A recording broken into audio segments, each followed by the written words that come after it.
Bienvenidos a su programa Una Pausa en el Camino, un espacio diseñado para el estudio diario de la Biblia con una aplicación práctica para su vida y la nuestra. Esta semana, lección especial con nuestro querido amigo, el pastor y doctor Humberto Rassi. Pero antes, una oración. Amante Padre y Dios que estás en los cielos, alabamos tu nombre por tu amor a nosotros, por este mensaje de la epístola a los romanos que nos llega tan claro. Tu palabra es una luz en nuestro camino. Acompáñanos con estos televidentes a repasar esta parte tan hermosa de tu palabra. En el nombre de Jesús lo pedimos. Amén. Amén. Doctor Pony, en los primeros 2 o 3 días hemos estado estudiando estos dos temas. En primer lugar, Pablo como un misionero valiente, totalmente dedicado. En segundo lugar, ayer tratamos de resumir las ideas principales de su epístola a los romanos. Hay unas expresiones claves que aparecen allí que vale la pena mencionar. Palabras que han entrado al vocabulario del cristianismo.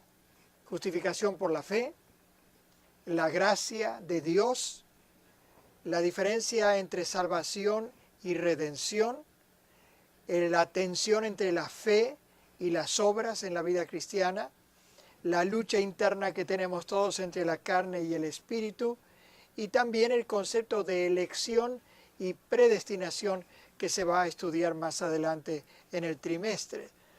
De modo que hoy vamos a avanzar un poquito más en nuestro estudio de esta epístola. A mí me llama la atención, Pastor Rassi.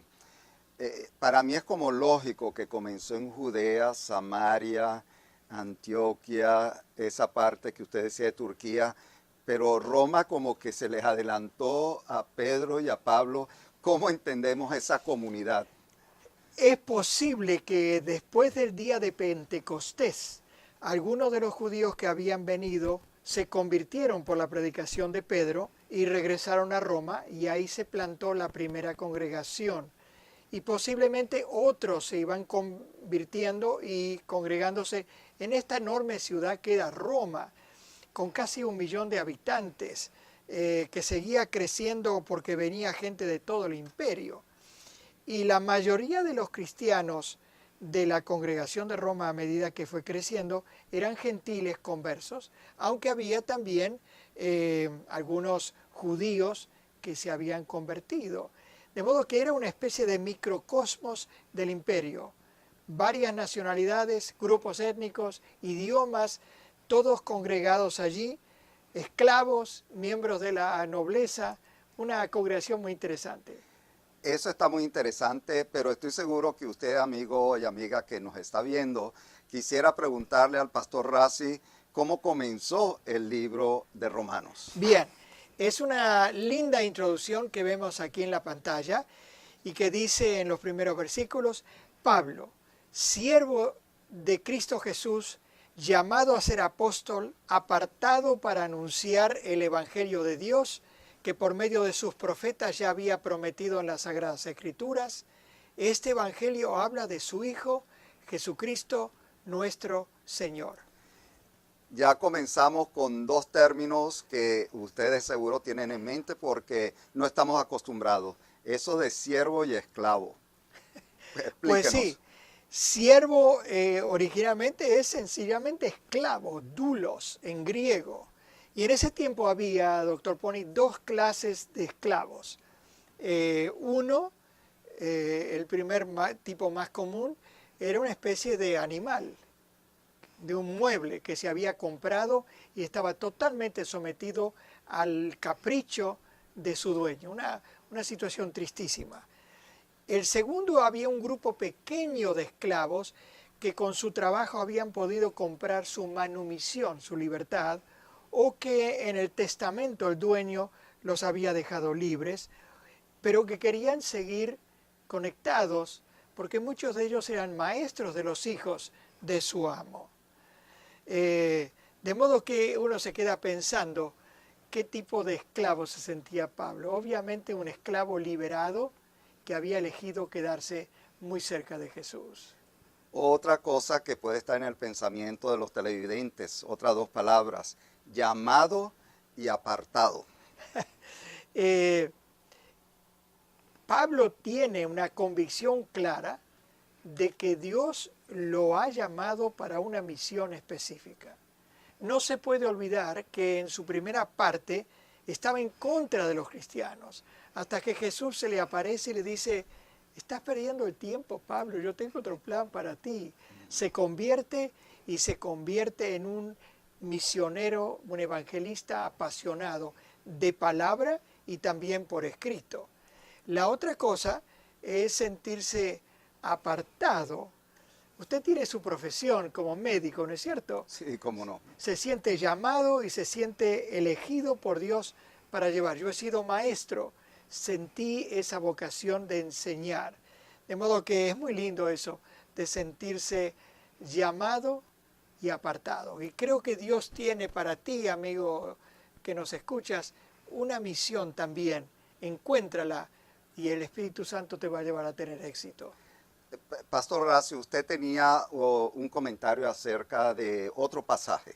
Sí, en el versículo 7 de este primer capítulo dice lo siguiente: les escribo a todos ustedes, los amados de Dios que están en Roma, que han sido llamados a ser santos. Dos palabras claves aquí. Dios nos ama y Dios nos llama a ser santos. Este concepto de santo, tal vez podemos poner en la imagen. El diccionario de la Academia de la Lengua tiene como 16 definiciones de santo. Uno es perfecto y libre de culpa. Los cristianos no somos así. Segundo lugar, en el mundo cristiano, de la persona a que la iglesia la declara tal y que manda que se le dé culto universalmente. Tampoco. Dicho de una persona de especial virtud y ejemplo, hacia eso queremos llegar. Pero la cuarta me parece la más propia, que está especialmente dedicado o consagrado a Dios.